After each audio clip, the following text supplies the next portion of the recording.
예, 안녕하세요. 오늘은 건강인문학 12번째 제목은 비판적 의료인문학과 거꾸로 의학교육이라는 제목입니다. 비판적 의료인문학이라는 말을 이제 처음 쓰는데요. 우리가 이 수업 전체 제목을 건강인문학이라고 잡았잖아요. 근데 이제 건강인문학보다도 먼저 있었던 것이 이제 의료인문학이에요. 메디컬 휴머니티스죠. 우리가 건강인문학 그러면 헬스 휴머니티즈라고 그러잖아요. 근데 이건 조금 좁은 개념이죠. 메디칼이니까 헬스는 좀 더 넓은 개념이고요. 그래서 의학에 관련된 얘기입니다. 오늘은. 그래서 이 메디컬 휴머니티 의료인문학이라고 하는 것이 한때 발전했는데 거기에 지금 저는 이제 비판적이라는 말, 크리티컬이라는 말을 하나 붙여서 그걸 한번 더 뒤집어보는 그런 얘기를 하게 될 겁니다. 줄거리는 대충 이렇습니다. 오늘도 한 3개 정도의 동영상을 볼 건데요. 미리 만들어 놓은 겁니다. 이제 첫 번째는 이제 의료인문학이란 뭐냐라고 하는 얘기를 이제 의료인문학이라고 하는 것의 역사를 좀 살펴보고요. 그 다음에 이제 의료인문학이라는 게 결국은 인문학이라는 말이 붙었지만 과학과 인문학이 이렇게 아주 막 복잡하게 얽히고 설킨 거다 하는 얘기가 이제 그 첫 번째 동영상의 주제입니다. 그래서 의료인문학이란 무엇인가에 대한 역사적 흐름 그리고 그 속성들을 좀 설명을 할 거고요. 그 다음에 이제 두 번째는 제목을 배움과 깨달음의 좌충우돌 인문학이라고 붙였는데 이거는 사실은 저 개인에 관한 이야기입니다. 그래서 제가 이쪽 분야로 넘어오게 된 그런 경과, 과정들을 동기 뭐 이런 걸 가지고 좀 설명을 해서 제가 했던 공부를 가지고 이제 영상을 만들어 봤습니다. 그래서 여러분들은 어떻게 생각하는지 한번 의견을 나눴으면 좋겠고요. 그래서 배움에 대한 배움입니다. 이야기는 배움에 대한 배움. 배움이라는 것도 형식이 있고요, 가치가 있고 어떤 지향이 있는 거 아니겠어요? 배운다고 무조건 배운다고 뭐든지 무조건 배운다고 해서 배워지는 게 아니란 말입니다. 그래서 배움에 대한 또 배움에 대해서 얘기를 할 것이고, 그 결국은 이제 나를 다시 하기라고 이제 이름을 붙였는데 나를 다시 한다는 게 뭐냐? 지난 시간에 얘기했던 것처럼 새로운 나를 만드는 거죠, 그렇죠? 그래서 새로운 나를 만드는 것을 이제 얘기를 하게 될 겁니다. 네, 마지막으로는 거꾸로 의학교실. 이제 보통 의학교육 플립드 러닝이라고 하는 걸 많이 들어보셨을 거예요, 여러분들. 초중고등학교에서는 많이 이제 활용하고 있는 걸로 알고 있는데, 그러니까 그 교실에서 강의만 하는 것이 아니라 미리 동영상 강의를 보고 와서 학교에 와서는 교실에서는 동료들과 함께 문제를 풀어나가는 같이 숙제를 하고 뭔가 현실적인 문제를 해결해 나가는 그런 과정으로 이제 교육 과정을 뒤집어 엎는 것, 이것이 이제 거꾸로 의학 교육입니다. 거꾸로 교육, 거꾸로 교실인데 플립 러닝인데 이거 이제 의학에서 어떻게 적용할 수 있는가를 말씀드려 볼 겁니다. 보통 요즘에 이제 의료계의 현상을 보게 되면 여러 가지 문제점이 많이 있죠. 신문 보도장으로 많이 나오는 게 이제 간호사들의 태움, 그러니까 선배가 후배를 못 살게 구는 것. 이것도 이제 얼마 전에 시끄러웠죠. 그다음에 또 의사들 사이에도 그런 폭력이 난무하고요. 그래서 뭐 우리 학교 내에서도 이런 일이 벌어져서 굉장히 끔찍한 폭력이 가해졌던 그런 스캔들이 있습니다. 너무 진짜 부끄러운 일인데요. 이것도 있을 뿐만 아니라 이제 의료 사고들도 좀 점차 많아지고 있고요. 또 의료 소송도 많아지고 있습니다. 이제 스캔들이 굉장히 일반화되고 있어요. 의료계에 있어서. 왜 그러냐 말이에요. 그래서 이런 문제를 해결을 해야 될 것 같아요. 이런 문제가 이제 깔려 있는 거고요. 사회적 현상으로 보게 되면 우리가 지난 강의에서도 얘기했던 것처럼 고령화가 아주 심각하게 진행되고 있죠. 그다음에 또 세계의 그 산업 구조가 엄청나게 변화하고 있습니다. 4차 혁명. 엄청나게 변하고 있고 또 사회가 다원화되고 있어요. 그래서 민주화되고 있고요. 다양한 그동안 소외됐던 계층들이 목소리를 내기 시작했습니다. 그래서 정치적으로도 그렇고요. 그다음에 서비스가 불균형이라고 하는 얘기들도 많이 나오고 있고요. 근데 그런데도 불구하고 그 수익을 창출하기 위한 과잉 진료가 또 상당히 많이 문제가 되고 있습니다. 이런 것들이 사회적 현상이에요. 그리고 이제 새로운 지식으로는요. 지난 시간에 얘기했던 것들이 많이 나오고 있는 거죠. 내러티브, 서사가 강조되고 있는 거죠. 이야기를 사람들이 중요하게 생각하고 있다는 것도 또 큰 변화죠. 그 다음에 뭐 본성과 양육에 대한 생각도 달라지고 있어요. 그 다음에 이제 뭐 AI도 아주 큰 문제죠. AI가 뭐 큰 문제가 아니라 그것이 이제 우리 앞으로의 우리 삶을 크게 바꿀 거라는 겁니다. 그리고 또 한 가지는 분산지능입니다. 이제 AI도 일종의 분산지능이긴 하겠습니다만 우리가 지식을 독점한다는 건 이제 불가능해졌죠. 그래서 지식을 습득하는 것이 아니죠. 이제는 지식을 습득하는 것이 아니라 지식을 어떻게 여러 가지 여기저기 널려 있는 지식들을 어떻게 수집을 해서 어떻게 조직화하느냐가 중요한 그런 때가 되고 있어요. 그러니까 지식의 패러다임이 전혀 달라지고 있다는 말입니다. 어떤 원서적인 의미의 지식이 이제 더 이상 의미가 없어졌어요. 그래서 뭐 AI라고 하는 것도 발전했지만 분산지능이라는 것도 중요하고, 그래서 우리가 뭔가를 새로움을 얻기 위해서는 절대로 이제 혼자서는 뭘 못해요. 그리고 옛날에는 한 우물만 파라고 그랬는데 이제는 한 우물만 파가지고서는 이제 저 굶어 죽겠고 맞죠. 그래서 다양한 것들에 대한 관심들을 가지고 있어야 되고, 그런 관심을 바탕으로 해서 그것들 지식들 끌어모아서 그것을 조직화하는 것, 그것이 앞으로 가야 될 그런 길이라는 겁니다. 그래서 이제 이런 것들을 이제 뭉뚱그려 철학적으로 반성을 해보면 우리가 여러 번 얘기했던 것처럼 건강과 행복에 대한 이야기를 다시 한번 생각해 봐야 된다는 것이고요. 그 다음에 인간에 대한 개념 자체가 많이 달라지고 있어요. 이제는 그죠? 뭐 생물학적인 지식 때문뿐만이 아니라, 그죠? 예를 들면 뭐 휴먼 지놈 프로젝트가 완성돼서 인간 유전 정보가 이제 거의 다 밝혀졌잖아요. 이제 뭐 그런 거, 그 다음에 그걸 또 조작할 수 있어요. 크리스퍼라는 기술이 나왔죠. 그 다음에 또 뭐 이러면 AI 같은 것이 인간이 독점적으로 가지고 있었던 그 역량이라고 하는 것들 대체할 지점까지 와 있단 말이죠. 그러니까 앞으로의 인간은 어떤 인간이 될 것이냐. 그 다음에 이제 무슨 뭐 각종 그 인공장기랄지 뭐 이런 것들이 많이 들어와 있어요. 그래서 누구라도 사이보그라고 할 수도 있는 그런 상황이 됐단 말이죠. 그래서 휴먼이라고 하는 말, 호모 사피엔스라고 하는 말이 이제 더 이상 우리 인간 종을 지정하는 말이 되기 어렵지 않냐, 그런 얘기를 하기도 해요. 그리고 이제 생체 권력 얘기도 했고, 그다음에 이제 사유를 중심으로 생각했던 것에서 이제 코나투스라고 하는 개념을 제가 주장을 했잖아요. 그다음에 이제 들레즈 같은 철학자 리점 얘기를 하기도 해요. 그래서 세상을 바라보는 방식을 이렇게 바꿔 나가야 된다라고 하는 철학적 반성도 있어요. 그래서 이런 아주 복잡한 스캔들, 사회적 현상, 새로운 지식, 뭐 철학적 반성, 이런 것들이 이제 뭉쳐 있다는 것이죠. 이제 그런 것들을 어떻게 이런 현상들을 어떻게 해쳐나갈 것이냐 하는 얘기를 하는 거예요. 특히 이제 오늘은 우리가 하는 얘기는 이제 의료계 내에서, 보건의료 안에서 어떻게 해나갈 수 있을 것인가 하는 얘기를 하는 겁니다. 먼저 반성과 대안이죠. 이제 이 의료계 내에서 인문학을 공부하기 시작한 거는 뭐 꽤 오래됐어요. 오래됐는데 그 내용들은 어땠는가 하면, 먼저 의학사, 역사를 주로 했고요. 그 다음에 철학을 연구했고요. 그 다음에 윤리를 연구했습니다. 지금 이제 의료에서의 인문학 그러면 이게 이 세 가지를 대개 얘기를 합니다. 의학사, 의철학, 의료윤리, 이렇게 얘기를 합니다. 그리고 또 크게 이제 의학 교육이 변화하고 있는 것이, 과거에는 지식을 중심으로 가르쳤다고 한다면 이제는 구체적인 문제를 중심으로 가르치기 시작하죠. 그리고 메커니즘을 강조하기보다는 증거를 가르쳐요. 그래서 실제로 해봤더니 어떻느냐, 통계적으로 어떤 시술을 했을 때 결과가 어떠냐 하는 것을 강조하는 증거 기반 의학이 중요해지고 있고요.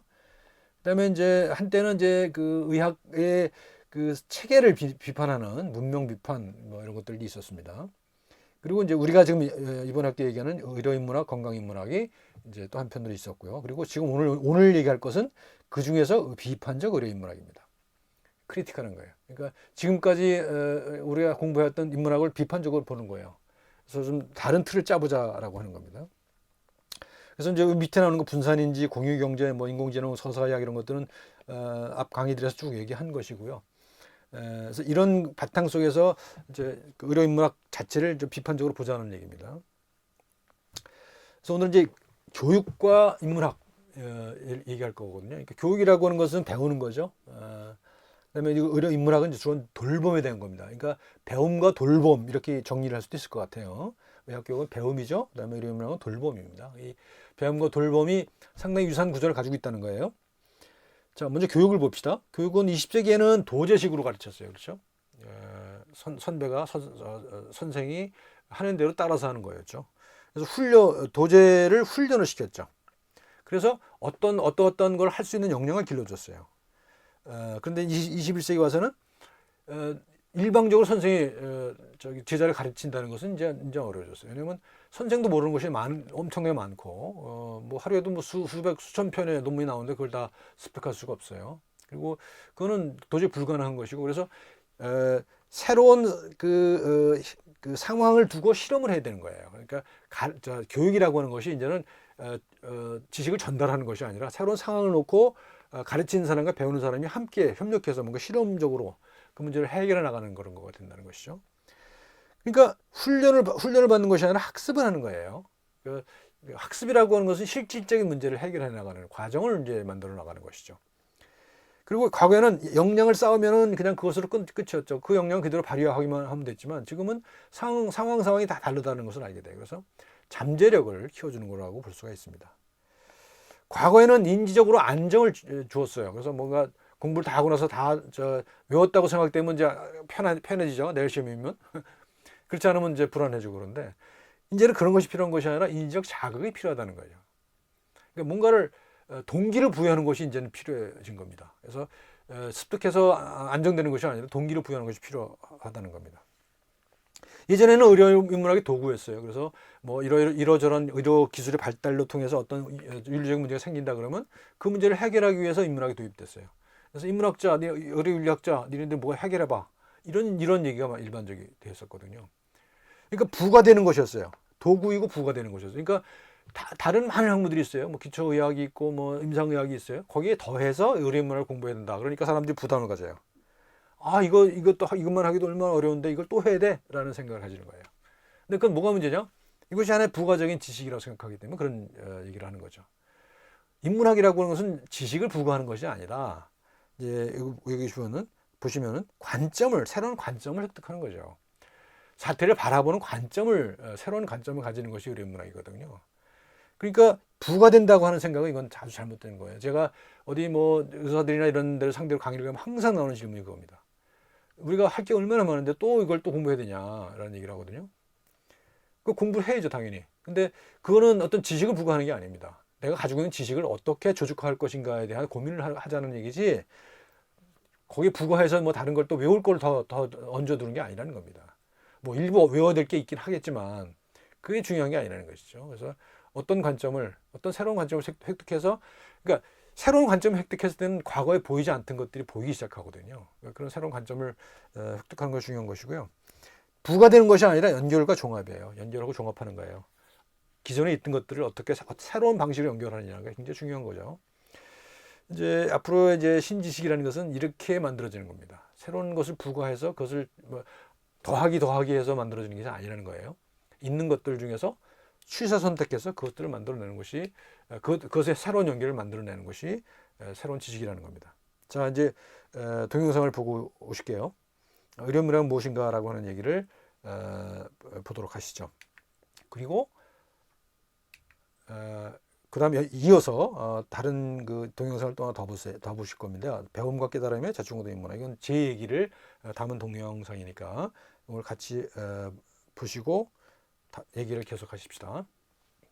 여러분 안녕하세요. 오늘은 의료인문학 2 번째 시간입니다. 우리가 지난 학기에는 의료인문학 1에서는 주로 이제 의학의 역사에 대해서 공부를 했죠. 질병의 역사, 의료 제도의 역사, 몸에 관련된 과학의 역사, 의학의 역사죠. 이런 것들을 여러 가지 방면에서 살펴봤습니다. 의료인문학 2에서는 그 역사적인 생각을 바탕으로 해서 의학을 대상화시켜서 보는 소위 말하는 메타의학이라고 할 수 있는 내용들입니다. 지금 아직 의학을 본격적으로 공부하지 않은 학생들하고 이런 공부를 한다는 게 조금 과연 맞는가 하는 생각을 하긴 하지만, 우리는 어떤 학문을 할 때 그 학문에 대한 공부를 할 필요가 있다고 생각합니다. 그냥 무엇이든 뭔지도 모르고 그냥 무턱대고 하는 것보다는 이 학문이 어떻게 발전해 왔고 지금 현재 당면한 과제는 뭐고 또 그동안 해온 성과는 뭐고 앞으로는 어떤 일을 할 수 있는가에 대해서 큰 안목을 가져보는 것도 대단히 중요하다고 생각합니다. 그래서 이 의료인문학이라고 하는 것은 그러한 안목을 가지기 위한 그런 학문이라고 이해를 해줬으면 좋겠어요. 오늘 이제 이야기에서 나옵니다만 의료인문학이라는 것은 한때의 그 과학적 의학, 어떤 실천적 의학을 보충해주는 또는 그 의학이 가지고 있는 문제를 해결해주는 그런 어떤 도구로서의 역할로 인식되었던 측면이 많이 있었습니다. 하지만 최근 들어서는 의료인문학의 역할에 대해서 조금 더 적극적인 생각을 하는 사람들이 많아졌습니다. 그동안에 이제 의료인문학이라고 하는 메디컬 휴머니티즈라고 하는 분야를 앞에다 크리티컬을 붙여서 크리티컬 메디컬 휴머니티즈라고 하기도 하고요.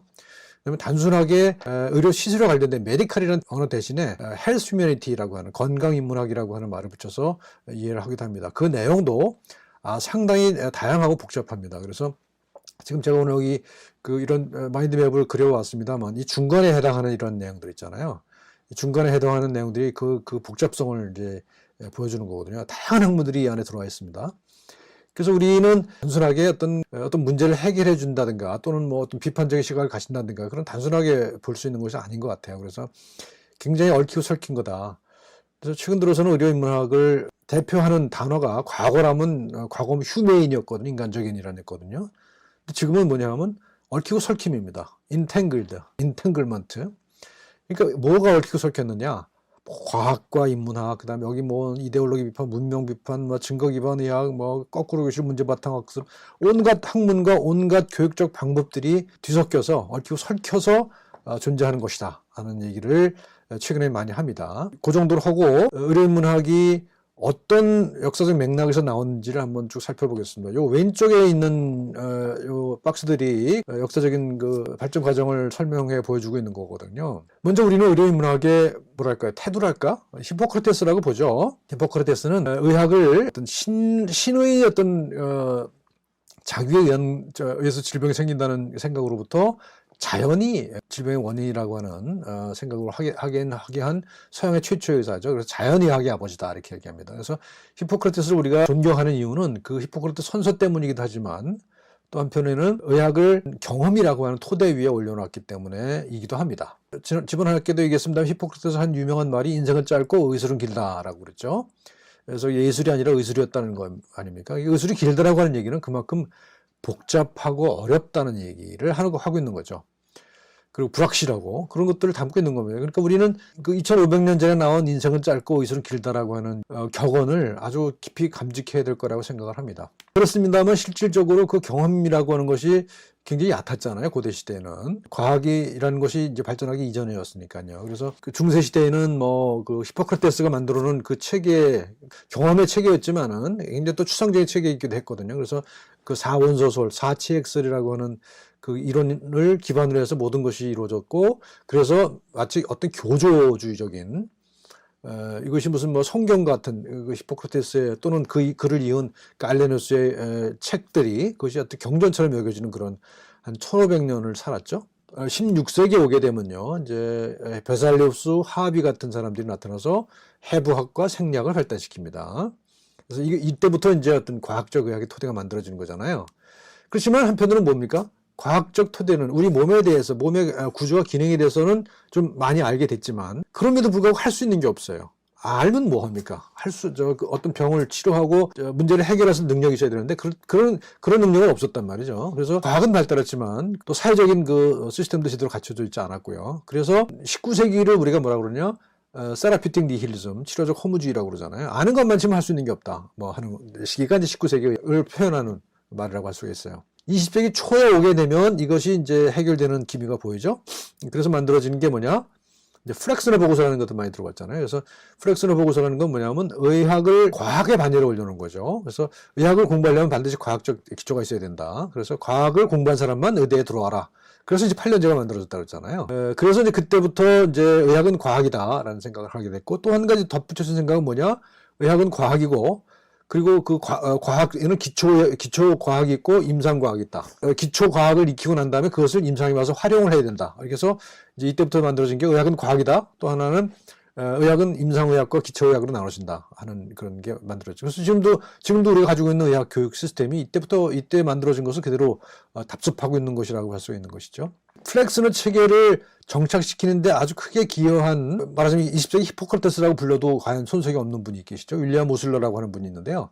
윌리엄 오슬러라는 분은, 이분은 진짜 임상의학을 어떤 경험의 토대, 과학적 토대에 올려놨음에도 불구하고 인문학적인 그 성격을 굉장히 강조한 그런 분입니다. 이분이 남긴 이 경구를 여러분들한테 소개해드리고 싶어요. 처음 의학과 대학에 들어온 학생들에게 설득하기 가장 어려운 것은 뭐냐 하면, 여러분들이 이제 공부하게 될 것이 메디컬 코스가 아니다, 라이프 코스다라고 하는 것을 설득시키기 어렵다는 거예요. 여러분들이 공부할 것은 메디컬 코스가 아니라 라이프 코스라는 겁니다.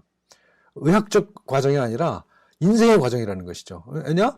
의사라고 하는 존재는 평생을 자기 인생을 환자를 돌보는 것으로 채울 것이기 때문에 그것이 인생이 될 것이기 때문에 그래서 여기서부터 프로페션이 나오는 거예요. 프로페션이라는 것은 자기 인생의 목적과 자기 직업의 목적이 거의 동일하다는 거 아니에요. 그래서 라이프 코스라고 하는 말이 강조되고 있습니다. 윌리엄 오슬로, 이 사람은 이제 20세기 초에 존스 홉킨스를 만드는데 크게 기여한 분이고요. 20세기 초의 의학에 있어서 이분을 빼놓고는 이야기하기 어려운 굉장히 많은 책을 썼고요.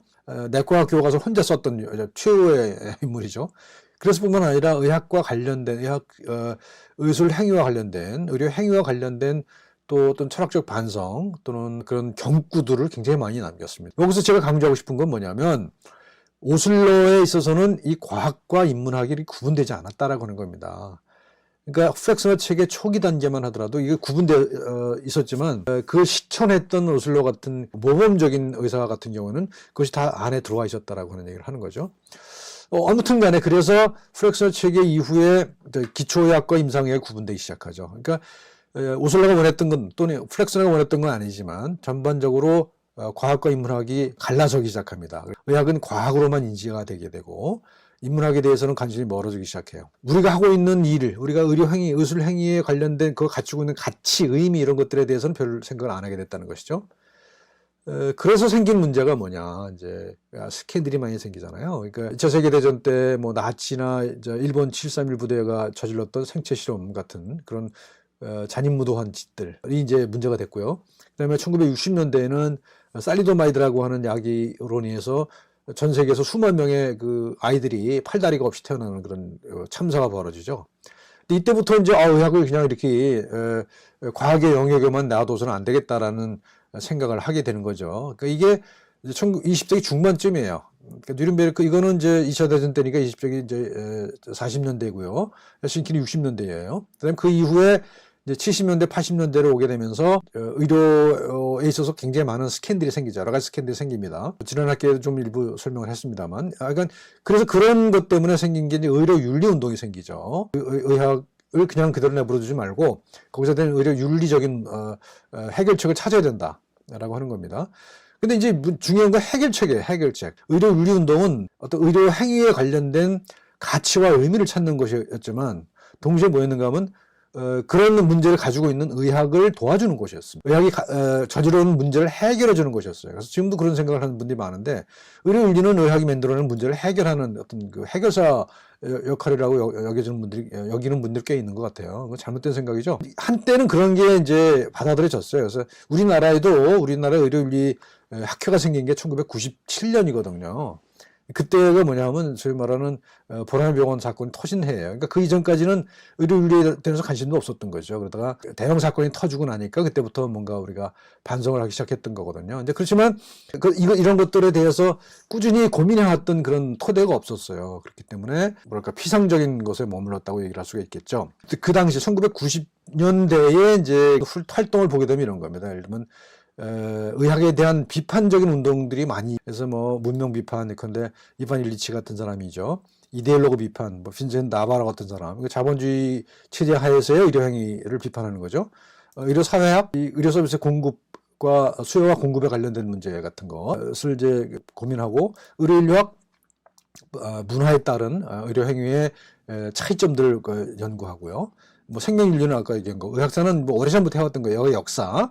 그다음에 이제 의철학, 의학을 철학적으로 연구하는 학문, 문학과 의학, 의학의 문학을 도입하거나 문학을 통해서 의학을 반성하는 그런 것들이 나오기 시작하죠. 그래서 이런 것들이 이제 의료윤리 운동과 더불어서 이런 학문들이 만들어진다는 거죠. 학문들이 이제 발달하기 시작하는 겁니다. 지금 이런 것들이 모아져서 지금의 이제 의료인문학이 된 거라고 볼 수도 있습니다. 그래서 의료윤리 운동으로 시작했고, 그리고 또 이제 문화적으로는 뭐가 있었냐면 대처의학, 얼터너티브 메디신 운동이 있었죠. 그래서 뭐 무슨 각종 다양한 그 뭐 카이로프랙틱, 오스테오패스, 뭐 호메오패스 같은 그런 소위 정통 과학적 의학에 대항하는 대안적 의료 체계가 또 한참 발달합니다. 그게 이제 90년대. 그랬던 것이 바로 의료윤리 운동과 더불어서 나타난 겁니다. 과학적 의학이 가지고 있는 여러 가지 문제점들을 비판하면서 나왔던 것들이 이런 것들이죠. 1970년대부터 이제 서서 이런 운동이 생기기 시작해요. 의료 윤리 운동 뭐 이런 것들만 머물 것이 아니라 의학 자체 내에서 소위 말하는 메디컬 휴메니티즈라는 말이 만들어져요. 그러니까 1970년대 말인 걸로 기억하는데, 그러니까 의학은 그냥 메디신이었거든요. 그러니까 그 메디신이 이퀄 사이언스였어요. 그런데 거기다 이제 메디컬 휴메니티즈라고 하는 말을 붙이기 시작하는 거죠. 근데 이것들은 이제 메디신을 대상으로 해서 비판을 하는 것들이었단 말이죠. 근데 메디컬 휴메니티즈는 내부에서, 의학 내부에서 의학을 새로운 방향으로 발전시켜야 될 필요성이 느껴지기 때문에 나왔던 운동들이 이제 메디컬 휴메니티즈 운동이 된 것이죠. 그래서 의료인문학이 대두가 됐고, 이 의료인문학과 더불어서 이러한 여기 지금 나오는 이런 것들이 논의가 되기 시작합니다. 증거 기반 의학이라는 것은 과학적 의학에 대한 비판입니다만, 메커니즘이 중심으로 하지 말고 경험적 증거를 기반으로 해야 된다라고 하는 그런 과학의 토대를 가지되 그 경험적 증거를 중시하는 그런 것이었다고 한다면요. 환자 중심 의학은 지금까지 의학이 환자가 아닌 의사 중심이었다라는 비판과 더불어서 시작되는 것이고요. 서사의학은 환자가 가지고 있는 환자로부터 추출된 질병뿐만 아니라 그 사람이 그 질병과 더불어 살아온 그 역사, 그 환자가 써온 이야기, 서사를 중심으로 얘기를 한다는 거고요. 생애 경로는 인생의 단면만을 볼 것이 아니라 살아온 여러 가지 그 경험들 종합적으로 봐야 된다는 것이고, 그래서 의학 교육에서 문제바탕 학습이라는 것이 도입되죠. 그러니까 메커니즘을 가르치고, 질병은 무슨 폐렴은 무슨 균이 들어와서 어떻게 세포가 어떻게 변하고 해서 그런 메커니즘만을 가르치는 것이 아니라, 그런 폐렴을 앓고 있는 환자의 사례를 직접 가지고 와서 그걸 진단을 하고 치료를 하는 그런 겁니다. 대부분의 의과대학에서 받아들이고 있죠. 문제바탕 학습을 통해서 공부를 합니다. 그리고 이제 최근에 도입되려고 하고 있는 거, 제가 도입해야 된다고 주장하고 있는 게 거꾸로 교수입니다. 플립 러닝.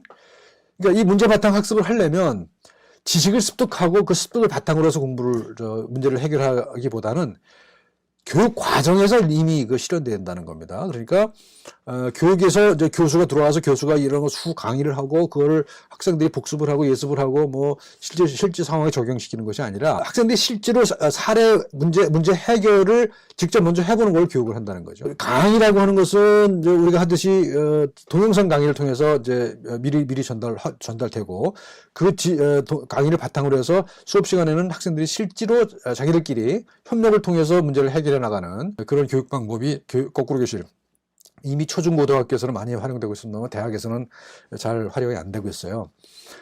그래서 이런 것들이 모아져서 비판적 의료인문학이라고 하는 그런 학문 분야가 나오고 있습니다.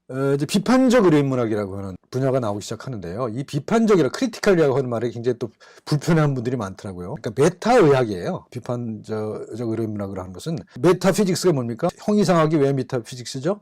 아리스토텔레스가 쓴 많은 책 중에서 형이상에 관련된 책이 피직스, 물리학 다음에 있었다는 것이잖아요. 그래서 그걸 메타피직스로 부르기 시작했던 거거든요. 메타의학이라고 하면 그 의학에 관련된 연구인 거죠. 의학을 대상으로 하는 연구죠. 그러니까 의학은 이렇게 발전해왔다. 우리 지난번에 했잖아요. 그리고 이러이러한 과정을 거쳐 발전해왔고 이건 어떤 가치를 가지고 앞으로는 어떻게 가야 된다라고 하는 그런 그 의학의 길을 제시하는, 의학의 과거 더러운 길을 되돌아보고 앞으로 나가야 될 길을 제시하는 그런 것들이 비판적 의료인문학이라고 할 수 있습니다. 2015년에 나온 책입니다. 에딘버러 컴패니언 투 The Critical Medical Humanities라고 하는 책이 있는데, 이제 물론 아직까지 완전히 정리된 건 아니에요. 이제 컴파일된 거거든요. 그러니까 여러 저자들이 30개에 달한 챕터를 썼어요, 이 책을. 이제 여기서 중심 개념은 뭐냐면 아까 말씀드렸던 인탱글먼트입니다. 얽히고 설킴이에요. 얽히고 설킴. 우리가 이제 지금 강조드리고 싶은 것은 이거 지금 보시다시피 의학이라고 하는 것이 단일한 호모지니어스한 학문이 절대 아니라는 겁니다. 우리 의학 내부에도 다양한 전공이 있지만 그 전공 말고도 우리가 의료 행위를 할 때 필요한 많은 그 지식들이 필요하고요. 경험들이 필요하고요. 또 가치들이 필요하고 의미들이 거의 개입된다는 얘기잖아요. 그 인탱글먼트라고 하는 것을 비판적 의료인문학의 찡으로 이 책에서는 잡고 있습니다. 그 다음에 이제 Medical Humanities and Medical Education, 이 책은 의료인문학과 의학교육이라고 하는 제목으로 번역이 돼서 나왔습니다. 이미 김준혁 선생이라는 분이 번역을 해서 나왔으니까 여러분들을 시간 되시면 좀 찾아 읽으시면 좋을 것 같아요. 이해하기가 쉽지가 않습니다만 의학의 미래를 준비하는 사람들은 꼭 읽어야 될 책이라고 저는 생각을 합니다. Medicine, Health and the Arts. 그러니까 의학이라는 것은 굉장히 예술과 관련이 깊다는 겁니다. 그래서 이제 이 비판적 의료인문학에서 좀 주장하는 것은 뭐냐 하면 의학을 미학적으로 바라봐야 된다고 얘기해요. 이해가 여러분 잘 안 되죠? 그죠? 미학적으로 바라봐야 의료 미학이라는 얘기를 하거든요. 여기도 마찬가지입니다. Patient Centered Medicine Transition이라고 하는 얘기인데 여기서도 강조하는 게 우리가 사물을 바라보는 방식, 그 질병을 바라보는 방식, 환자의 고통에 대한 감수성 이런 것들이 굉장히 의학에서 어떤 핵심적인 요소가 될 것이다 앞으로. 제가 이제 아까 말씀드렸던 것처럼 이런 흐름을 탔잖아요. 히포크라테스부터 시작해서 쭉 해서 의료인문학이 대두되고 지금 비판적 의료인문학까지 왔다고 그랬잖아요. 저리에 흐르고 있는 흐름은 뭡니까? 여전히 과학이에요.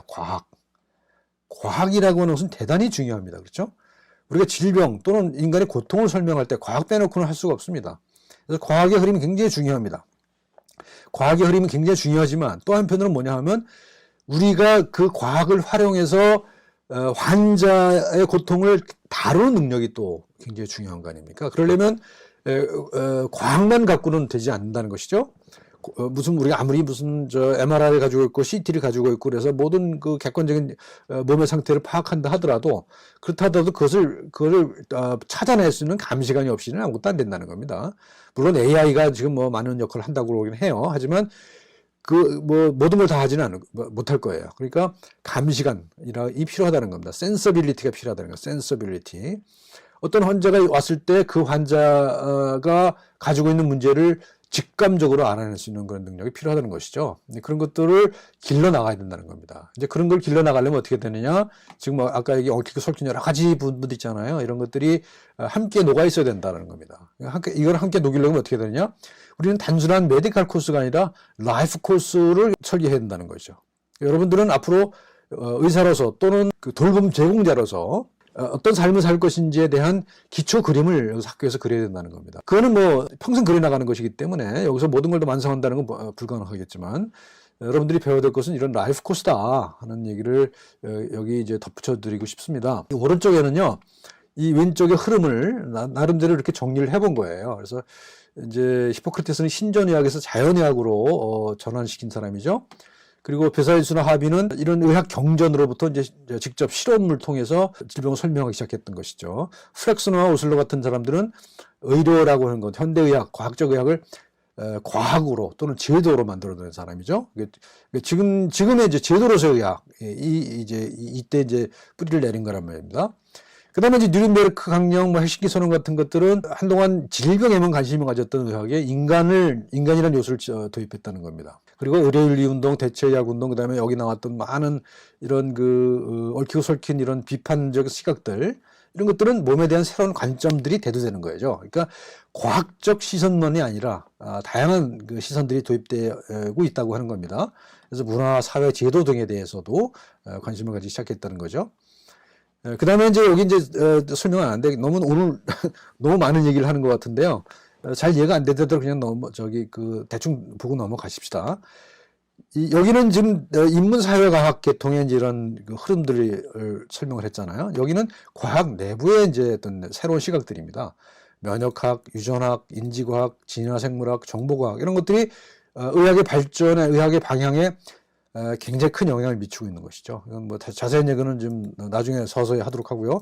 이런 학문들이 만들어낸 새로운 시각이 대단히 중요한 것이 될 것 같아요. 저는 미래의학을 우리가 준비할 때 있어서 이런 것들을 모르고서는 아마 미래를 준비하기 어려울 것 같아요. 이런 것들은 이제 흐름을 만들어 놓은 것이었다고 한다면 이 과학이라고 하는 것은 그 앞으로의 흐름을 주도해 나갈 어떤 실질적인 내용들, 컨텐츠들이 될 거라는 겁니다.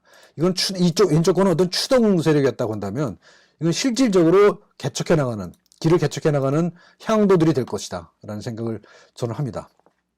그래서 여기서 이제 정리하면 체화된 인지라고 하는 것이 이것이 뭐냐 하면 결국은 과학과 인문학이 얽히고 설켜서 나온 결론이에요. 체화된 인지라고 하는 것은 이건 그냥 철학에서만 나오는 건 아니거든요. 철학에서 여기 이제 철학의 이렇게 흐름을 제가 이렇게 표시를 해놨습니다만, 그래서 인바디드 커그니션이라고 하는 그런 인지 철학자들의 주장들이 있어요. 하지만 이것은 과학적 발전 없이는 나올 수 없는 얘기들이거든요. 과학과 더불어서 철학이라고 하는 것은, 인문학이라고 하는 것은 그것이 과학과 동떨어져서는 절대로 존재할 수가 없다라고 하는 거고, 또 반대로 과학도 인문학적인 성찰 없이는 앞으로 나갈 수 없다 하는 얘기를 오늘 하고 있는 겁니다. 그래서 의료인문학의 의의가 뭐냐? 얽히고 설킨 기본 구조를 이해할 필요가 있다는 겁니다. 마지막으로 정리하자면 뭐 이렇게 배움과 치유를 이제 하나의 틀로 보는 거예요. 저는 이제 의학 교육과 관련된 얘기를 하면서 또 의료인문학을 하기 때문에 거꾸로 교실 같은 것도 하잖아요. 그래서 배움과 치유에 관련된 새로운 틀을 가지고 이제 의학을 바라보면 우리가 의학 교육이라고 하는 것과 우리가 환자 진료라고 하는 것이 거의 같은 맥락에서 이해될 수 있다 하는 얘기를 하는 겁니다. 의료인문학에는 무엇인가에 대해서 설명을 했는데 이런 그 의학의 쭉 흐름을 짧게 정리를 해봤고요. 그 다음에 이거를 이제 메타 수준에서 이렇게 오른쪽에 있는 이런 방식으로 정리를 해봤고 이 가운데에서 이런 과정의 와중에 제시되었던 여러 가지 학문들 또는 운동들, 움직임들 이런 것들을 살펴봤습니다. 최종적으로 결론은 의학이 과학인 것은 틀림없지만 동시에 인문학일 수밖에 없다. 그리고 우리는 그 미래의학에는 그런 과학과 인문학이 얽히고 설킨 그런 것들이 미래의 방향을 만들어 낼 것이다. 그래서 우리가 아주 명확하게 정리를 하는 것도 중요하지만 사실은 그것이 명확하게 정리 안 된 채로 어떤 큰 흐름을 형성하는 것도 대단히 중요하다. 의학이라고 하는 것의 흐름을 읽어내는 것이 의료인문학이다 하는 말을 결론적으로 말씀드리고 여기까지 하겠습니다. 고맙습니다.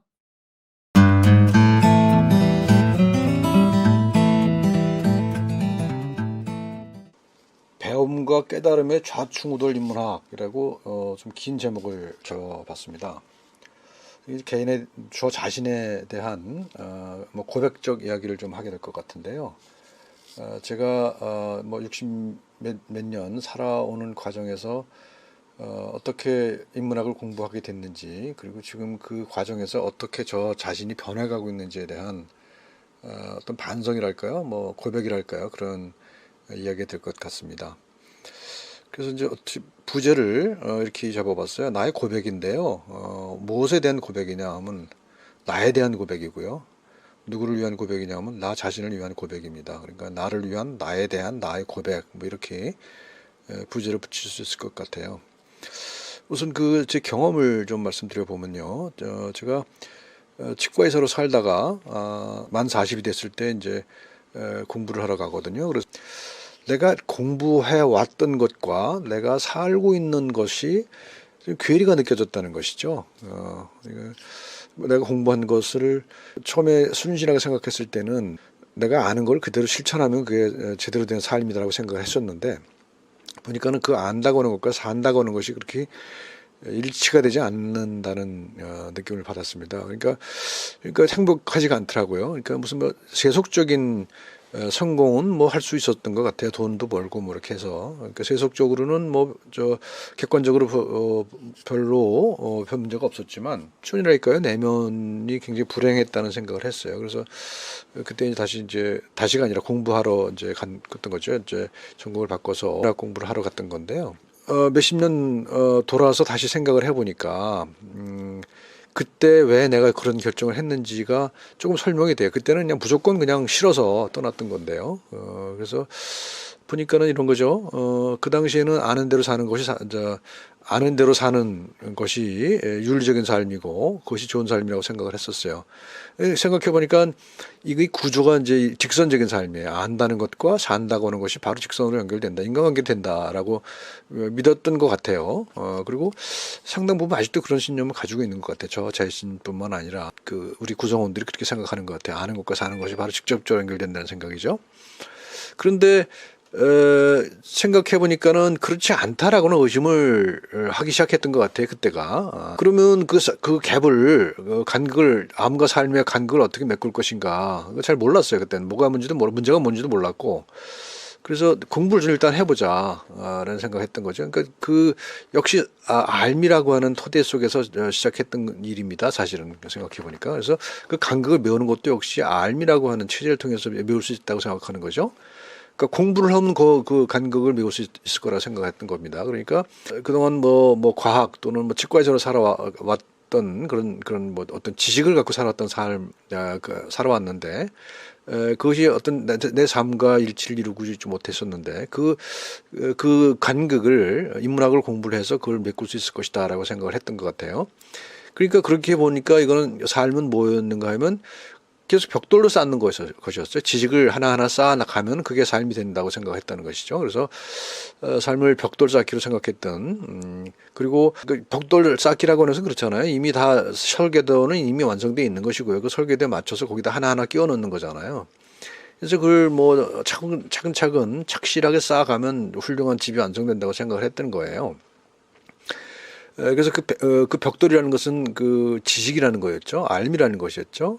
그래서 알의 조각들을 맞춰가면서 그 인생을 만들어간다고 생각을 했었던 것 같아요. 그러니까 그런 직선적인 관계가 계속 유지가 됐던 거잖아요. 그래서 배운다는 것은 그 지식을 쌓아간다는 것이고요. 그리고 또 연구를 한다는 것은 그 지식을 확장하는 것이었죠.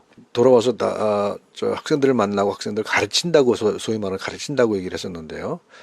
그것도 사실은 뭔가 하면 제가 제가 쌓아왔던 벽돌들을 보여주는 곳이었거든요. 이런 벽돌이 있어, 저런 벽돌이 있어 라고 했던 것이고, 내가 새로 만든 벽돌도 있어 뭐 이렇게 하면서 학생들을 가르쳐 주는 것이었거든요.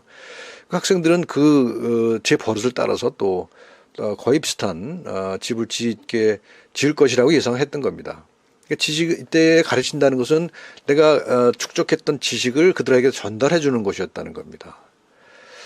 이제 그렇게 살았던 것 같아요. 그리고 돌아와서 이제 학생들을 만나고 학생들 소위 가르치면서, 그런 방식의 교육을 했던 것 같아요.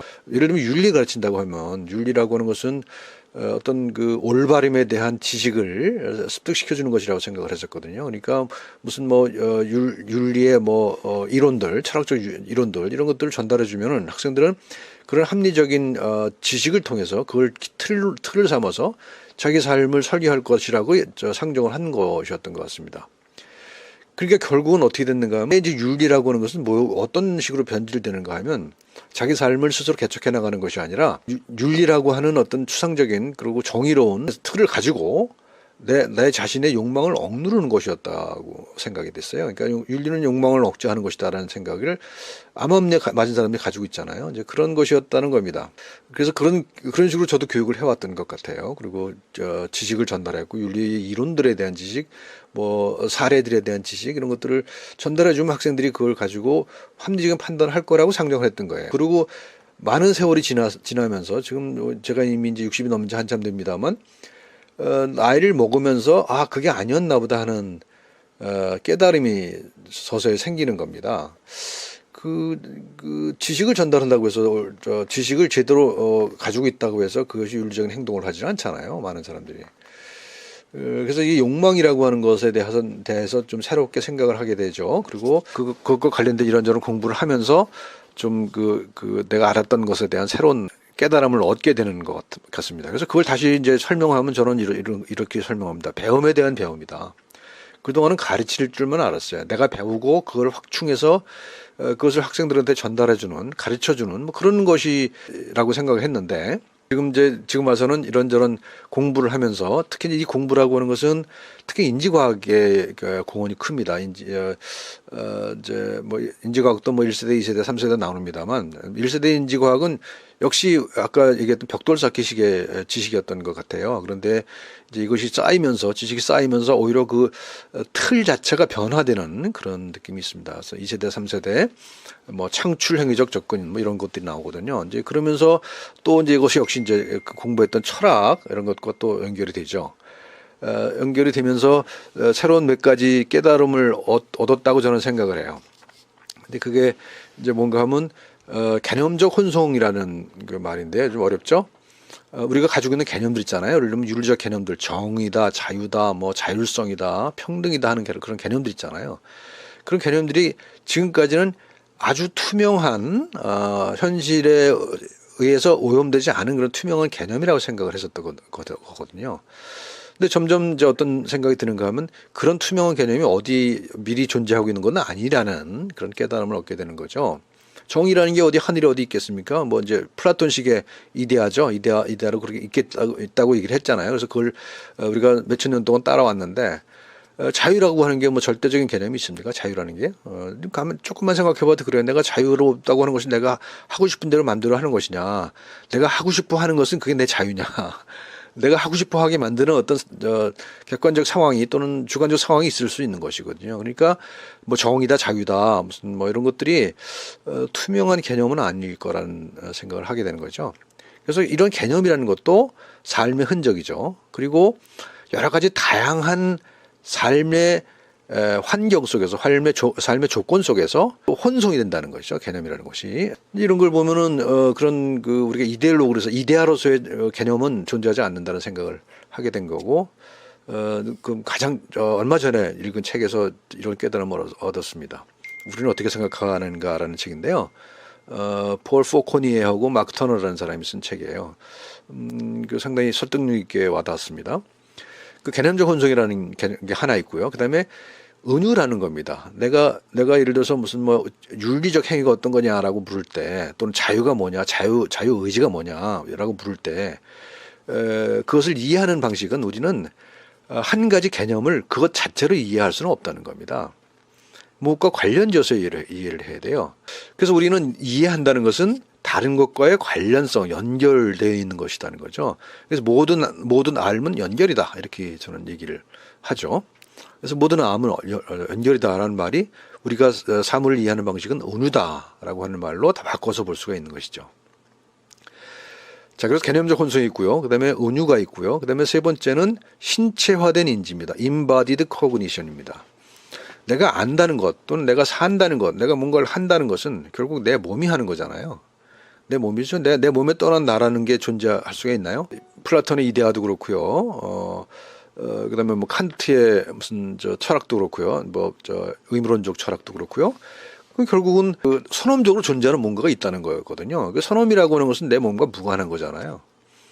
근데 이제 우리가 생명체라고 하는 관점에서 보게 되면 그런 선험적인 개념이라든가 선험적인 명령이 있다고 생각하기 어렵다는 것이죠. 우리는 단세포 생물로부터 진화해온 생명이라고 하는 관점에서 보면은 그리고 내 몸이 없는 나가 존재할 수 없다는 생각에서 보게 되면 내가 안다는 것, 한다는 것, 산다는 것은 내가 아니라 내 몸이 산다는 거죠. 그래서 결국은 저는 여러 번 말씀했습니다만 나는 몸이다라고 얘기를 하죠. 뭐 이 채널의 뭐 표이기도 하죠. 나는 몸이다. 나는 몸이로소이다. 나는 내 몸과 떨어져 있는 어떤 허령한 존재가 아니다라는 거죠. 그래서 나는 몸이다라는 겁니다. 그래서 이 배움에 대한 배움은 제가 세 가지를 얘기했습니다. 개념적 혼성. 개념들은 허령한 개념이 없다. 그러니까 개념이라는 것은 없다. 그러니까 우리가 인간이 살아가면서 만들어진 것이다. 개념이라는 것도. 그래서 이것저것 서로 섞여 있다라고 하는 거고요. 그다음에 우리가 뭔가를 이해할 때는 그것은 다른 것과 그것과 유사하거나 또는 정반대되거나 어떤 관계를 가진 다른 것과 비유해서 생각하고 안다라고 하는 거죠. 그것이 은유. 그다음에 내 몸은 내 생각이나 내 행동이나 내 삶은 내 몸에 새겨져 있다라고 하는 신체화된 인지라고 하는 것에 대한 배움. 이것이 이제 지금까지 벽돌 쌓기로서의 암에 대한 새로운 반성을 저한테 요구를 했던 것 같습니다. 그래서 이제 지금 어디로 가고 있는가? 이제 세 번째는 벽돌 쌓기에서 배움에 대한 배움을 통해서 그다음에 이제 어디로 가냐? 나를 다시 하기라고 이제 저는 표현했는데 나를 다시 하기. 나라고 하는 존재를 새롭게 만들어가는 겁니다. 나의 구조를 새로 짜는 거죠. 다시 짜는 겁니다. 또는 삶을 재조직화한다고 할 수도 있겠죠. 그래서 나를 새로 만드는 겁니다. 그러니까 과거에는 나라고 하는 존재를 그냥 허령한 존재로 여겼고 자유의지를 가진 허령한 존재로 여겼단 말이죠. 그래서 그 어떤 그 추상적인 나를 만드는 것이었다고 한다면 지금은 말씀드린 배움에 대한 배움을 통해서 나를 다시 보게 된다는 것이죠. 나를 다시 보게 되면 나의 삶을 새롭게 재조직화하는 그런 것이 잘 사는 것이다라는 것이죠. 그래서 이런 조직화를 통해서 보면 내가 안다는 것과 내가 산다는 것, 내가 배우는 것과 내가 가르치는 것 구분이 없어져요. 구분이 없어집니다. 처음에 제가 공부를 시작하게 될 때 동기가 암과 삶의 괴리였다고 했잖아요. 그 삶과 삶의 괴리의 원인을 이제 드디어 찾은 것 같아요, 저는. 근데 그게 뭐냐면 그걸 구분했던 것 자체가 잘못된 거라는 거였죠. 원래 구분되지 않는 거였어요. 아는 것과 사는 것은 구분되는 게 아니었습니다. 그리고 그렇게 구분되지 않는 삶과 삶을 영위해야만 하는 거다. 그것이 윤리적인 것이다. 라는 이제 깨달음을 하게 된 거죠. 그래서 이제 학교에서 이제 학생들을 뭐 소위 말하는 교육을 합니다만 지금까지 해왔던 교육 방식을 완전히 바꾸고 있죠. 지금 한 3년 동안. 그건 뭐냐 하면 과거에는 내가 배운 거를 학생들한테 전달해 주는 것이었다고 한다면 지금은 만약에 학생들 가르친다는 것은 그것은 또 다른 배움이다라고 하는, 말하자면 어떤 깨달음을 얻게 된 것 같습니다. 그래서 나의 학생들이 가르치는 것은 그 학생들과 더불어 하는 배움이다라고 하는 그런 생각을 하게 됩니다. 이게 물론 이제 너무 상투적인 표현일 수도 있을 것 같습니다만 실제로 저는 수업에서 그거를 실천해보고 어떤 여러 가지 경험을 하고 있습니다. 그래서 그 경험은 나중에 다시 한번 공유를 하고 싶습니다. 그래서 윤리라고 하는 것은 과거에는 암과 삶을 연결시키는 게 윤리였다고 한다면 직선적인 관계였잖아요. 근데 지금은 뭐냐 하면 그 삶의 또는 나의 실천의 진화, 나라는 몸을 새롭게 하는, 나를 다시 새로 하는, 나를 하는 방식이 진화하는 것이다. 나를 다시 하는 방식이 계속 진화하는 것이 윤리다. 뭐 그런 얘기를 할 수 있어요. 어려운 말이 좀 어렵죠. 또 좀 더 어려운 말을 한다면 이렇게 얘기할 수 있어요. 포괄적 적응의 규범을 창출하는 것이다. 그러니까 포괄적 적응이라는 것은 뭐냐? 그러니까 우리가 적응이라고 그러면 생존하는 거잖아요. 생존해서 번성하는 것을 적응이라고 얘기하잖아요. 우리가 인간적으로 지점에서 말해도 그렇고 또 생물학적 진화의 관점에서 말해도 그렇습니다. 적응이라는 것은 그렇죠. 생존과 번식이잖아요. 그것이 생존과 번식의 규범을 축적시키는 게 이제 진화라고 우리가 알고 있는데, 제가 여기다 앞에 포괄적 적응이라는 말을 덧붙였죠. 포괄적이라는 표현을 덧붙였습니다. 이 말은 뭐냐? 생물학적 진화라고 하는 것은 생존과 번식이라고 하는 것에 초점이 맞춰 있다고 한다면, 인간의 삶이라고 하는 것은 그런 생물학적 그 생존으로부터 한 발짝 반 발짝 더 나가 있다고 생각을 하거든요. 그러니까 그런 생물학적 규범뿐만 아니라 인간적 규범을 만들기도 해요. 우리는 인간적 규범을 만들어서 그 생물학적 일반적인 그 1차적 생물학적 생존을 영위하는 그런 생명들과 조금 구별되죠. 뭐 엄청나게 크게 구별되는 건 아니죠. 하지만 조금 구별되는 측면이 있단 말입니다. 그러니까 우리는 한 발짝 두 발짝 더 앞서서 우리 자신을 되돌아볼 수 있는 존재라는 겁니다. 그러니까 그렇게 되면은 1차적인 규범, 생물학적 규범과는 좀 다른 그런 새로운 규범을 만들어낼 수 있겠죠. 그래서 그것을 포괄적 적응의 규범이라고 저는 얘기를 했습니다. 그래서 포괄적 적응의 규범을 창출하는 것, 이것이 윤리다. 그러니까 누가 남이 정해준 규범을 쫓아가는, 그걸 따르기만 하는 것이 윤리가 아니라는 겁니다.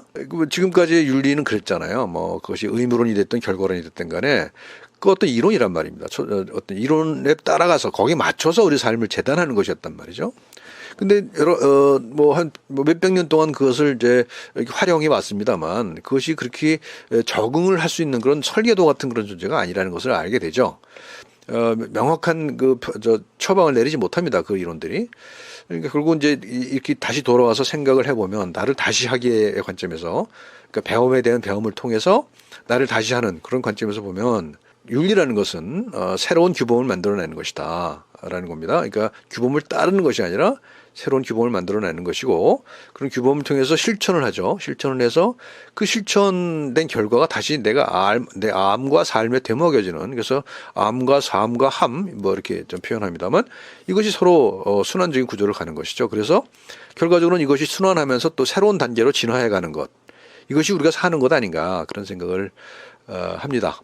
자, 지금까지 제 얘기를 했습니다. 저를 위한, 저에 대한 저의 고백입니다. 그러니까 제가 그렇게 길지 않은 인생을 살아오면서 느꼈던, 그리고 과학을 공부하고 또 치과에서 살았고 의료계 학생들하고 함께 인문학을 공부하는 그런 사람의 입장에서 저 자신에 대한 고백을 한번 말씀드려 봤습니다. 고맙습니다.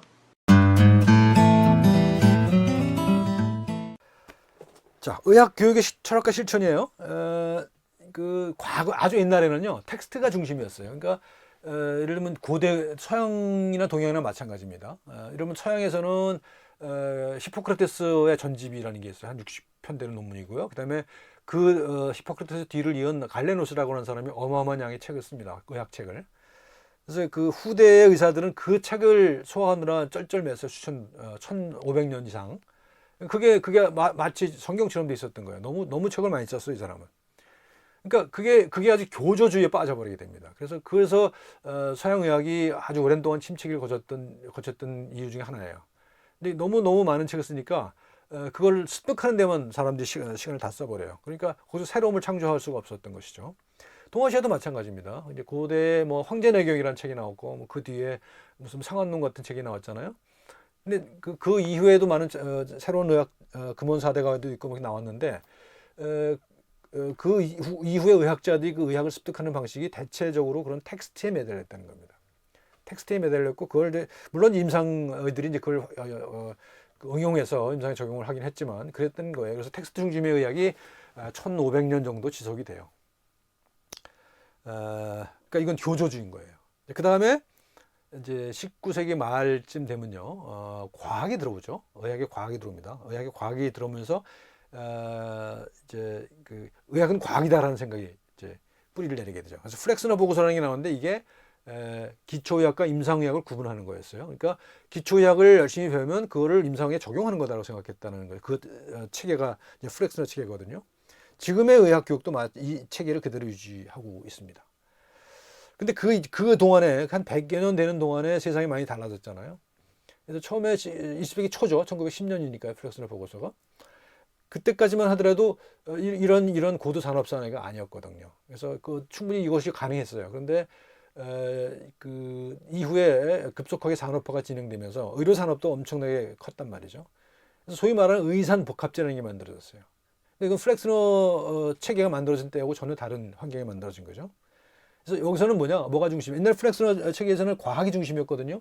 그다음에 의사의 실천적인 판단 이것이 중요했다고 두 개가 적절히 균형을 이루었단 말이죠. 과학적인 지식을 가진 의사가 인간적인 모습을 가지고 임상 현장에서 인간적인 판단을 내리고 인간적인 행위를 하는 것 그것이 의료 행위였단 말이죠. 근데 20세기 동안 이것이 서비스 산업이 엄청나게 컸어요. 그러니까 의료가 서비스 산업이 됐어요. 그러다 보니까 이제 그런 100년 전에 만들어졌던 가치 체계가 더 이상 중요해지지 않았다는 얘기죠. 그래서 이제 계속 다시 뭐 옛날로 돌아가자라는 주장을 많이 합니다만 그건 불가능하죠. 옛날로 다시 돌아갈 수는 없는 거예요. 세상은 이미 이만큼 엄청나게 흘러와 버렸어요. 그래서 이제 새로운 패러다임을 만들어내야만 되는 겁니다.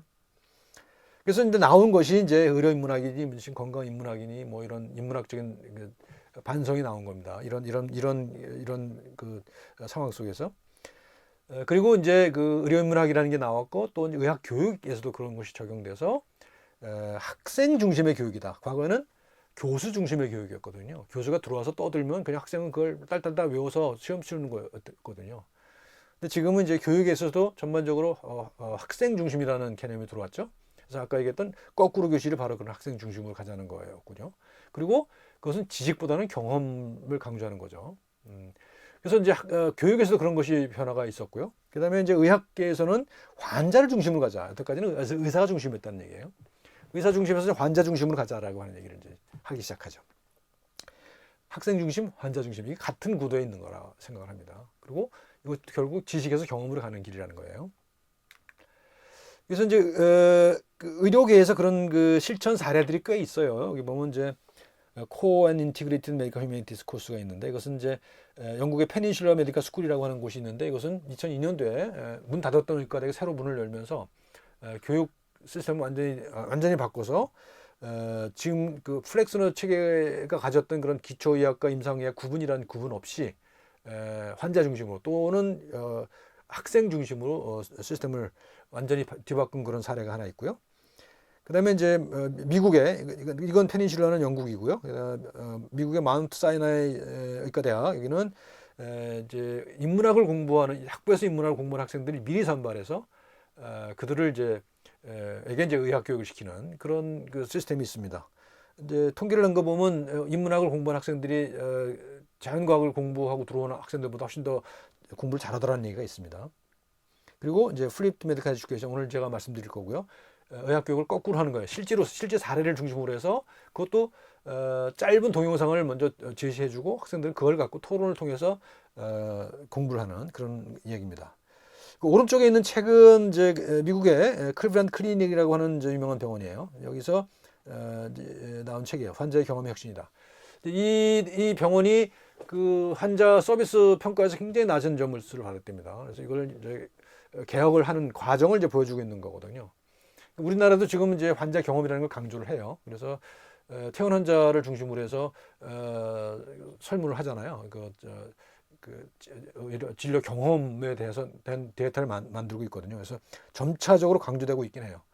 근데 하지만 아직까지도 우리나라 대부분의 병원 또 의과대학은 교수 중심이고 의사 중심이다 하는 얘기입니다. 그래서 이런 식으로 지금 변해 가고 있다. 이게 전체 흐름이다. 그런 말씀 드리는 겁니다. 예전에는 거의 모든 지식이 책에서 나왔죠. 또는 논문에서 나왔어요. 근데 지금은 아시다시피 여러분들 책보다는 동영상을 훨씬 더 좋아하잖아요. 우리 지금 강의도 동영상으로 만들고 있는 거잖아요. 그리고 지식을 습득할 수 있는 그 소스가 엄청나게 다양합니다. 이렇게 다양해요. 그래서 이거는 이제 옛날 북러닝 형식의 교육으로는 절대로 할 수 없다. 그래서 이런 그런 걸 보여주고 있는 거고요. 그다음에 우리가 안다고 하는 것은 이렇게 단순하게 지식을 습득하는 것이 아니라는 겁니다. 지금 인지과학이 얘기해요.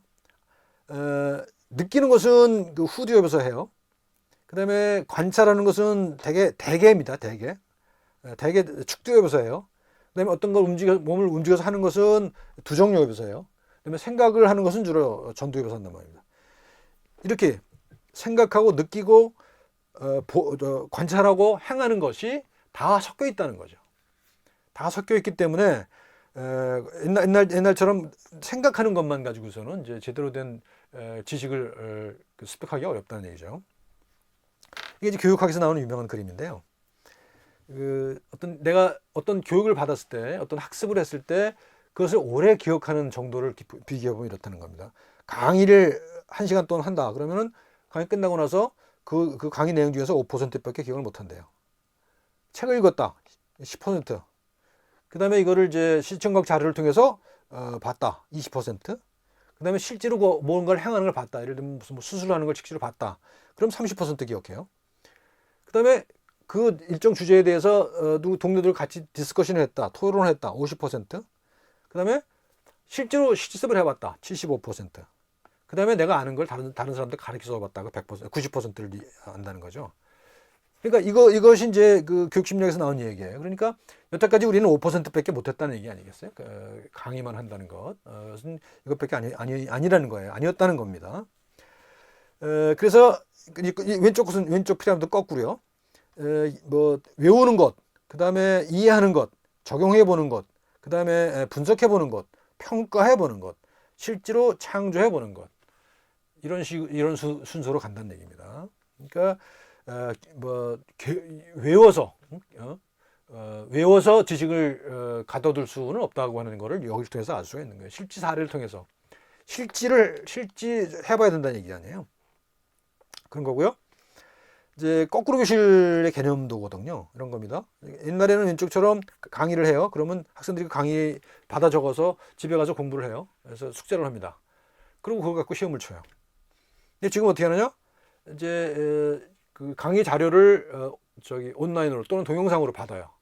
그러면 그 학생들은 수업에 참여하기 전에 그걸 보고 와요. 보고 와서 수업 시간에는 3, 4, 5 둘러앉아서 그 문제에 대해서 토론을 하고 문제를 해결해요. 그러면 교수자는 돌아다니면서 학생들이 묻는 질문에 답변을 하고 학생들이 활동을 도와주는 거죠. 이렇게 했을 때 훨씬 더 효과가 커진다라고 하는 겁니다. 그래서 이것도 그런 그림이죠. 전에는 학생들이 혼자 공부했는데 지금은 같이 한단 말이죠. 그래서 훨씬 더 효과적이다. 이거 결과를 보면요. 가르치는 사람이나 배우는 사람이나 이런 방법을 했을 때 훨씬 좋아하더라는 얘기입니다. 그런 얘기에 볼 거 없어요. 이렇게 가르쳐 봤던 사람은 다시는 옛날 방법으로 돌아가지 않는다는 얘기입니다. 99%가 안 돌아간다고 얘기했다는 거예요. 그리고 이건 여러분들 EBS 다큐도 몇 개 나온 게 있습니다. 우리나라에서 이렇게 실시해봤던 그 결과들을 보여주는 게 많이 있거든요. 굉장히 효과적이라고 얘기를 해요. 그런데 지금 중고등학교까지는 많이 그래도 대부분 하는데 대학에서는 지금 전혀 안 하고 있죠. 전혀까지는 아니고요. 거의 이런 시도를 안 하고 있고 특히 의과대학 의학교육에서 이런 그 방법을 시도하는 교수는 몇 안 되는 걸로 알고 있습니다. 그래서 이런 것들이 점점 앞으로 좀 늘어나야 된다고 하는 생각을 하고요. 지금 이것은 제가 그 치과 윤리라고 하는 과목에서 이런 그 방법으로 교육을 했던 것에 대한 동영상을 제가 어디 외국 학회에 발표하려고 준비했던 겁니다. 영어로 되어 있는데 자막이 있으니까 같이 한번 보고 가시도록 합시다.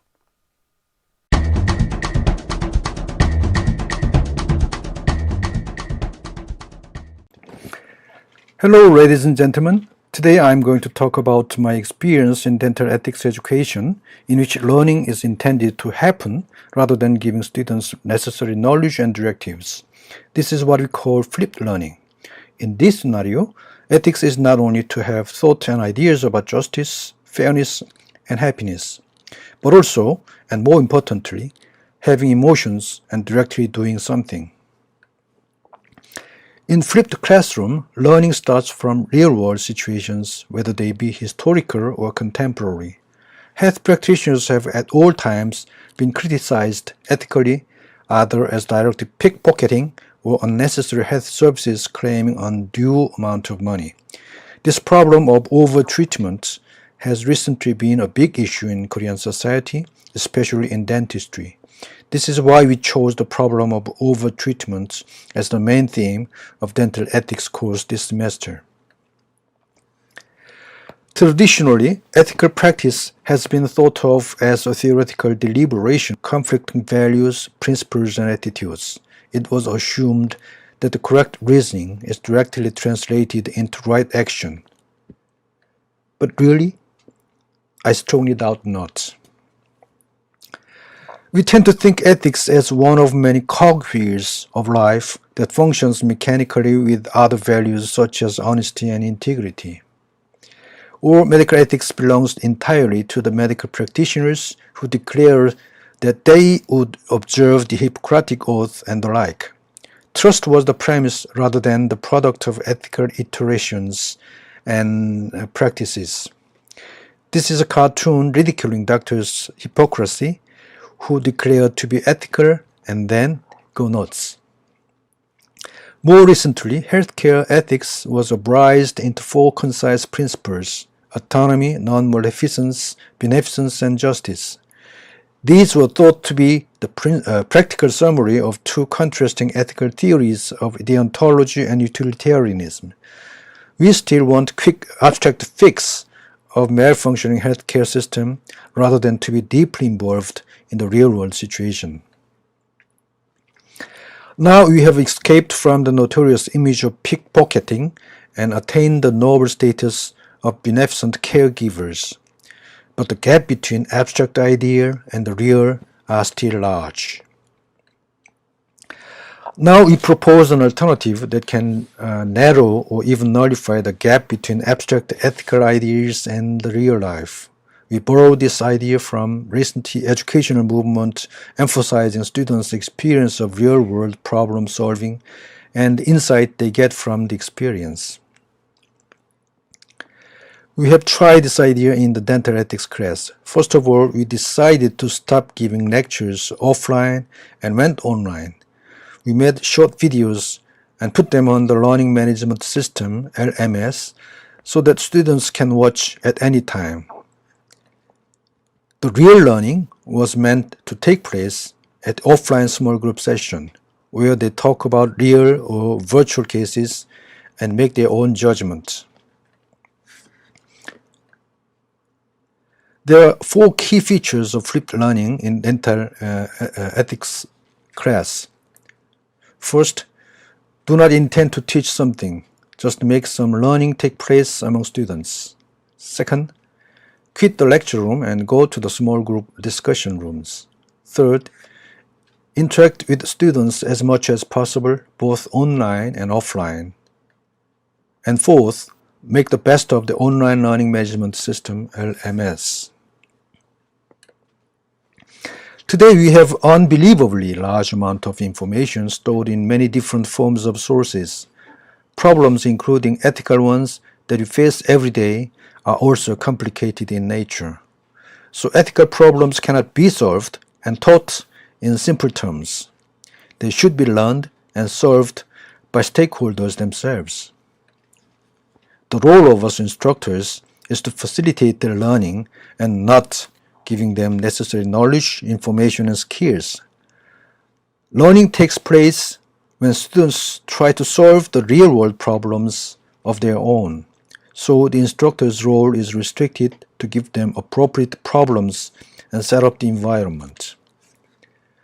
Flipping the classroom is the first step for the active learning to take place. 1.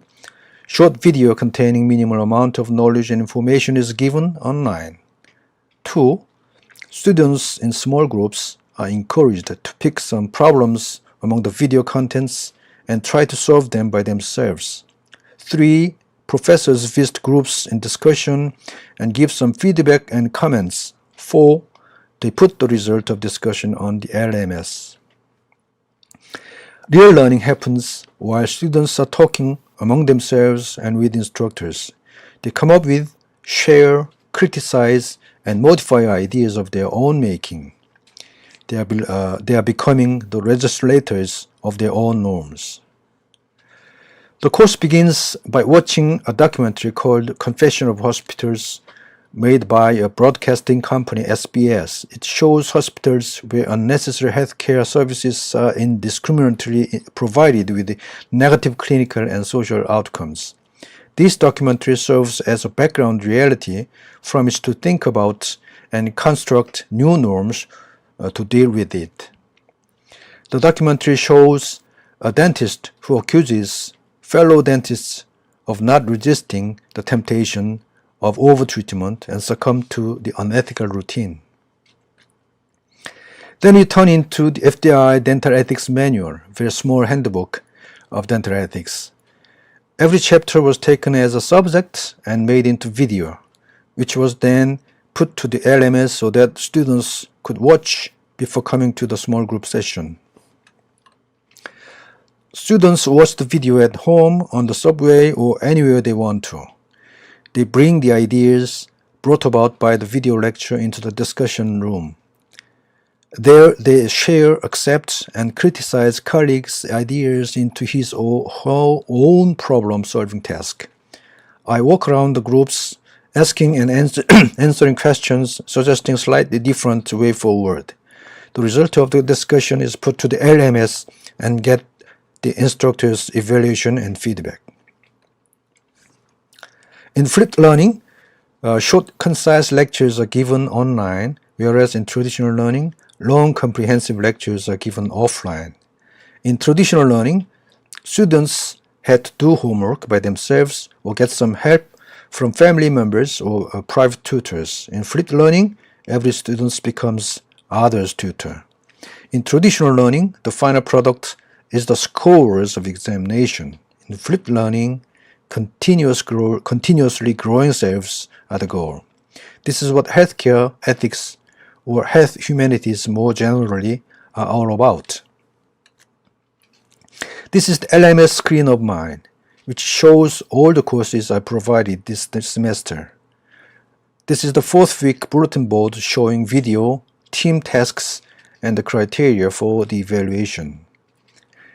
This is the feedback we got from students, which is very promising and supportive of this flipped ethics education. They said their selves have changed through the course.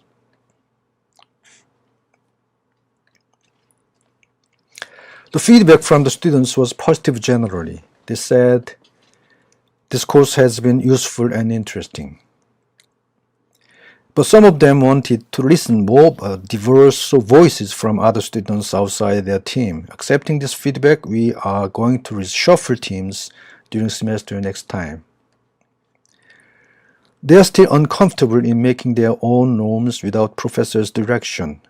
That is understandable, but I think they should overcome this difficulty to be the creators and actors of their own norms.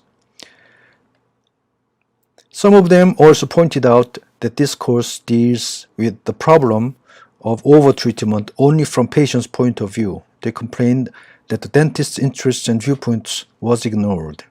We regret that we missed this important point because dentists are the major stakeholders in dental practice. We will modify reflecting this point next time. We have reached the conclusion that flipped learning in dental ethics proved to be effective and also promising.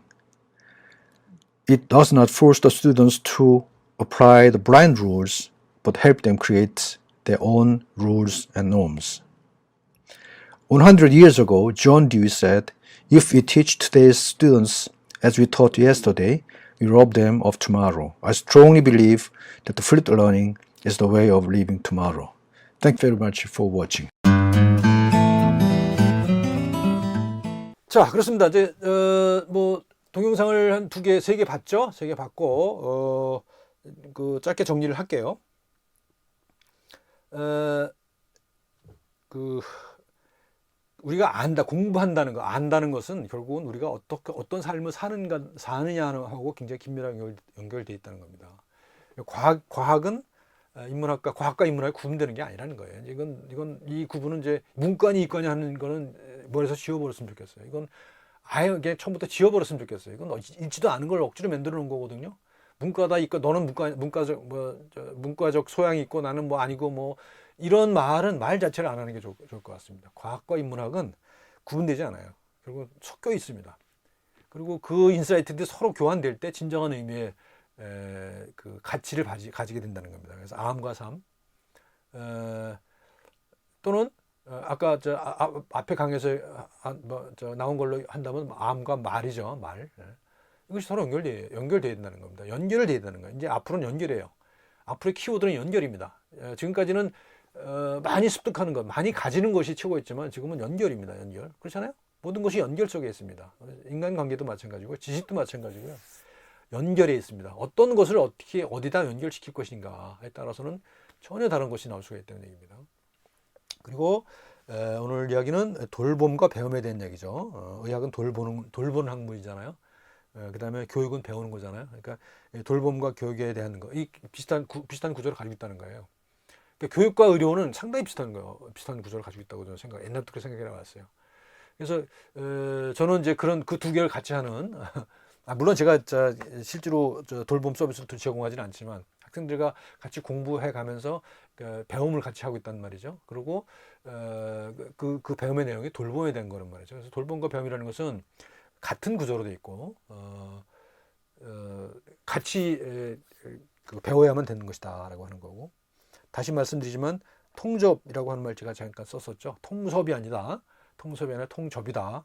그래서 연결하고 종합하는 것이다 하는 거죠. 그래서 그 암과 삶, 그다음에 돌봄과 배움 이런 것들을 연결해야 되는 것이고, 그러기 위해서는 우리가 이런 앞에 설명한 것처럼 어떤 큰 그 시대적 흐름의 변화, 시대적 흐름의 변화를 직시해야 되는 것이고요. 그걸 제대로 파악을 해야 되는 것이고요. 그것의 그 시대 흐름을 잘 읽어내야 되는 것이고요. 그리고 변하지 않으려고 하는 그런 그 관성을 극복하는 것이 우리가 앞으로 가야 될 길 아닌가 그런 생각을 합니다. 여기까지 하겠습니다. 고맙습니다.